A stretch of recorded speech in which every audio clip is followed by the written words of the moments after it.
Big day of playoff basketball today. We got game 1, Pacers versus Cavaliers. Then we got game 7, Rockets versus Warriors.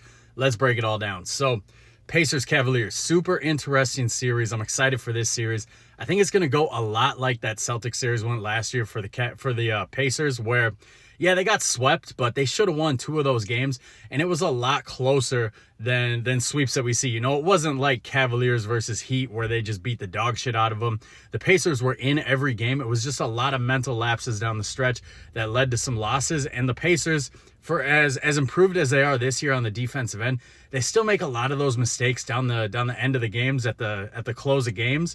And I think that's going to be a problem for them. I got the Cavs in 5. One thing that I'm really, really interested in on Indiana's side is the backcourt.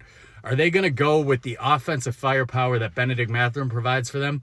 Or are they going to go with the defense that Ben Shepherd is going to provide for them? They got to slow down Garland. They got to slow down Mitchell. They got to slow down Ty Jerome. So do they choose offense? Do they choose defense? Most likely they can't play both of those guys and still find minutes for Halliburton and Nesmith and Nembhard. So one of those guys is going to be the odd man out. Who's it going to be? I'm super interested in that, but I got the Cavs tonight. I got the Cavs winning it in 5, but I think every single game is going to go down to the wire. Next up, we got Warriors versus Rockets. I'm picking the underdog, man. I'm picking the Rockets, and a lot of people will say, well, the Rockets are the 2 seed. They're not the underdog.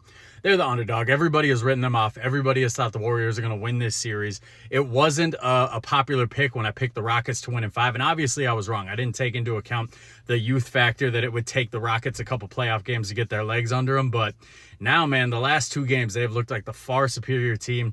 The Warriors don't have any answer for Steven Adams. The Rockets are like plus 33 or something insane in his minutes and a negative 54 when he's off the court. So he needs to play. You know, he's not one of those guys who can give you 35 minutes, but he needs to be in that 28-minute range. They don't have an answer for what he provides on the defensive end and with the offensive rebounding. So I think the Rockets are just younger. They're hungrier. They're more athletic. They shoot better. I trust them more. Jalen Green is the least trustworthy player in the NBA since James Harden, but I still trust the Rockets more. They're going to flow through Şengün tonight.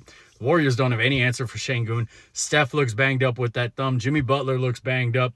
Draymond Green is Draymond Green. He might fuck around and get thrown out of this game. That dude's a wild card. So I'm riding with the Rockets tonight. Not a popular pick, but that's what I'm planting my flag on. So you guys let me know in the comments who you're riding with tonight. What are your picks for both the series of Cavs Pacers and then that game tonight, Rockets versus Warriors? More importantly, who do you think the Timberwolves want to win that game?